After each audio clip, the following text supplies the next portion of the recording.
Math application question. The ratio of the works of the first, second, and third workshops in a factory is 8, 12, 20, 21. The number of the first workshop is 18, less than that of the second workshop. So how many people are there in 3 workshops? So to think about this question, we can use a chart for calculation.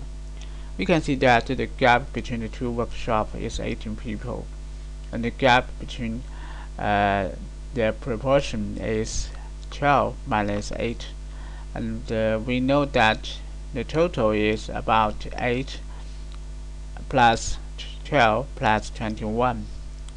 So we can use calculation like this.